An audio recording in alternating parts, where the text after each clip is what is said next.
இப்போது ரீசெண்டாக விஜய் சேதுபதி அவர்களோட காட்டான், அதுக்கப்புறமா காந்தி டாக்ஸ் அப்படிங்கிற ஒரு படமும் வெப் சீரிஸும் ரிலீஸ் ஆயிருந்துச்சு.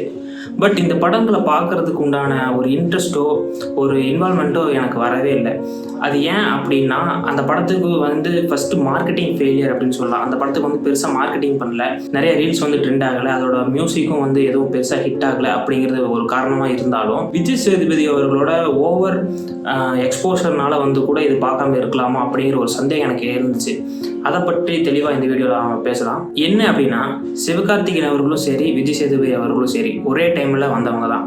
பட் இருந்தாலும் சிவகார்த்திகேயன் அவர்களுக்கு இருக்க ஃபேன்ஸும் சரி, அவரோட பாக்ஸ் ஆஃபீஸ் கலெக்ஷனும் சரி, அவருக்கு இருக்கிற ஒரு ரெஸ்பெக்ட்டும் விஜய் சேதுபதி அவர்களுக்கு இல்லை. அது ஏன் அப்படின்னு யாருக்காவது தெரியுமா? அப்படி தெரிஞ்சிருந்தா கமெண்ட்டில் சொல்லுங்கள். நான் என்ன இதில் நினைக்கிறேன் அப்படின்னு பார்த்தோம் அப்படின்னா, விஜய் சேதுபதி அவர்களை ரொம்ப ஓவராக எக்ஸ்போசர் ஆகிறாரு. அதாவது என்ன சொல்ல வரேன் அப்படின்னா, சின்ன சின்ன ஈவெண்ட்லேருந்து பெரிய ஈவெண்ட் வரைக்குமே அவர் கலந்துக்கிறாரு அப்படிங்கிறது ஒரு மிகப்பெரிய ஒரு செட்பேக்காக நான் பார்க்குறேன். அது மட்டும் இல்லாமல் நிறைய எக்ஸ்பிரிமெண்டல் மூவி அப்படிங்கிற மாதிரி சின்ன சின்ன படங்களுக்கும் அவரை கமிட் பண்ணி அவரோட வேல்யூ அவர் குறைச்சிக்கிறதா நான் ஃபீல் பண்ணுறேன். இப்போ ரீசெண்டாக கூட ஒரு ப்ரெஸ் மீட்டில் அவர் என்ன சொல்லியிருப்பார் அப்படின்னா, பார்வதி பற்றியெல்லாம் பேசியிருப்பார். இவரோட ஸ்டாண்டர்டுக்கு பார்வதியை பற்றி பேசணும் அப்படிங்கிற ஒரு இது இருக்குது அப்படின்னு கேட்டால் அது கண்டிப்பாக இல்லை. இவர் அவங்களோட லெவலுக்கு இறங்கி போகிறதுனால தான் அவரோட வேல்யூ குறையிறதா நான் பார்க்குறேன். அது போக இவர் ஓவர் கமிட்மெண்ட் ஆகிறார். சின்ன சின்ன டேரக்டர்ஸில் ரொம்ப கமிட்மெண்ட் இன்வால்வ் ஆகி படம் பண்ணுறாரு. இவங்களுக்கு ஹெல்ப் பண்ணுறோம் அப்படிங்கிற மாதிரி இவரோட மார்க்கெட்டை இவருக்கு எடுத்துக்கிறதா நான் ஃபீல் பண்ணுறேன்.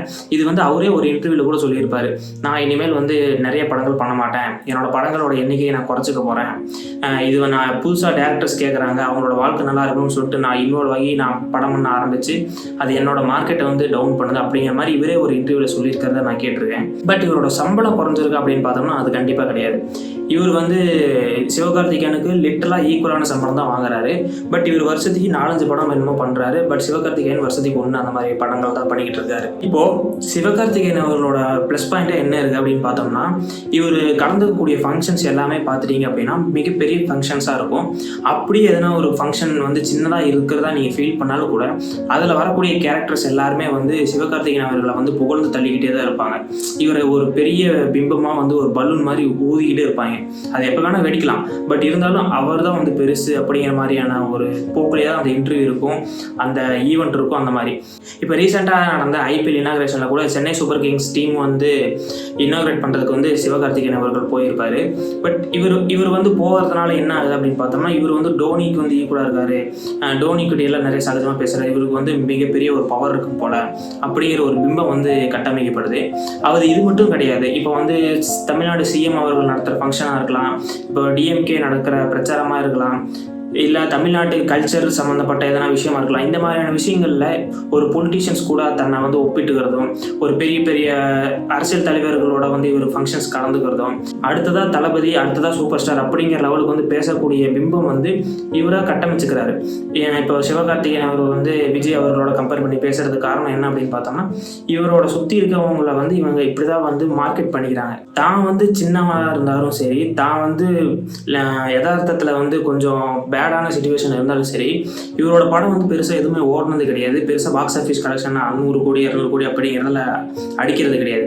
பட் இப்போ நேற்றுக்கு பிரதீப் ரங்கநாதன் அவர்களோட படம் கூடி எல்லாமே 100 கோடி வசூலாயிருக்கு. பட் இவருக்கு அமரன் தான் ஹையஸ்ட் பட்ஜெட்டாக இருக்குது. டாக்டர் கூட 100 கோடி மட்டும்தான் அடிச்சிருக்கு. இப்படி இவருக்கு மார்க்கெட் வேல்யூ கம்மியாக இருந்தாலுமே கூட இவர் ஒரு பிம்பத்தை கட்டமைக்கிறது மூலிமா இவர் ஒரு பெரிய சூப்பர் ஸ்டார் அப்படிங்கிற ஒரு மைண்ட்லேயும் ஒரு பிம்பம் ஏற்படுது.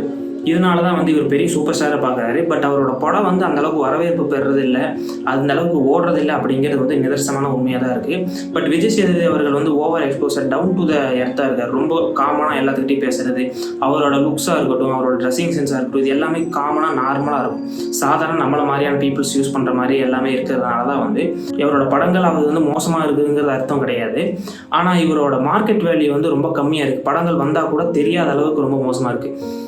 அதுக்கப்புறமா இவங்களோட அப்பியரன்ஸ் சொல்லலாம். சிவகார்த்திகேயன் அவர்கள் கொஞ்சம் ஃபிட்டாக இருப்பார், கொஞ்சம் ஹேர் ஸ்டைல் இதெல்லாம் விட்டுக்கிட்டு கொஞ்சம் மாடர்னாக ஒரு பணக்காரன் வீட்டு பையன் மாதிரி இருப்பார். அதே விஜய் சேதுபதி அவர்களை பார்த்தோம் அப்படின்னா ரொம்ப புவரான ஃபேமிலியில் இருக்கிற மாதிரி தான் இருப்பார். நம்மளை மாதிரியான ஃபேமிலி, நம்மளை நார்மலாக ரோட்டில் போகும்போது நம்ம 4 பேர் பார்ப்போம்ல, அந்த மாதிரியான ஒரு ஃபேஸ் கட்டு, அந்த மாதிரியான ஒரு அப்பியரன்ஸு, கொஞ்சம் உடம்பு வச்சுக்கிட்டு இந்த மாதிரி கொஞ்சம் நார்மலாக நம்ம மாதிரியான பீப்புள் மாதிரி இருப்பாங்க.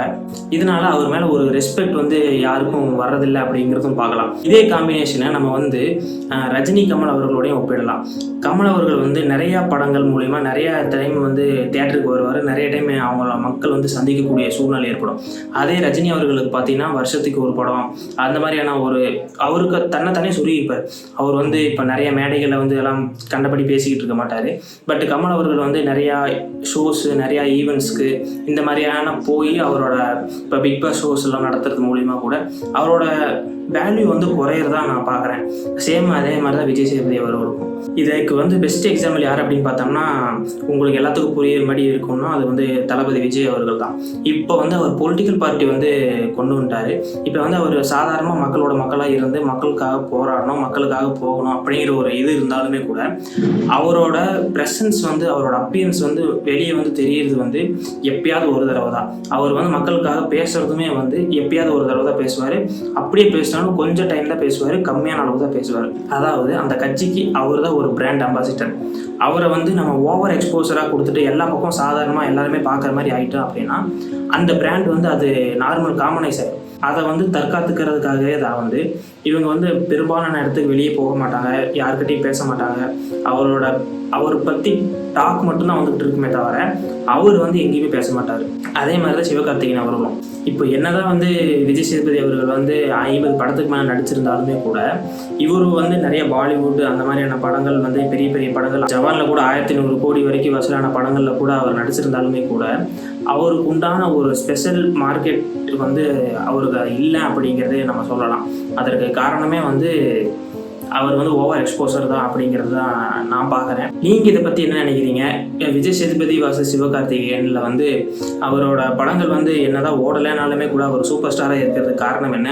விஜய் சேதுபதி அவரோட படம் நிறைய எக்ஸ்பிரிமெண்டலாக இருக்கும், நிறையா வந்து சினிமா லவ்வர்ஸ் வந்து நிறையா பார்க்கக்கூடியதாக இருக்கும். பட் இருந்தாலும் அவருக்கு உண்டான மார்க்கெட் வேல்யூவோ அவருக்கு உண்டான மரியாதையோ ரெஸ்பெக்டோ கிடைக்கலங்கிறது வந்து என்னோட வருத்தமாக இருக்குது. இதை பற்றி நீங்கள் என்ன நினைக்கிறீங்கிறத கமெண்ட்டில் சொல்லுங்கள். நன்றி.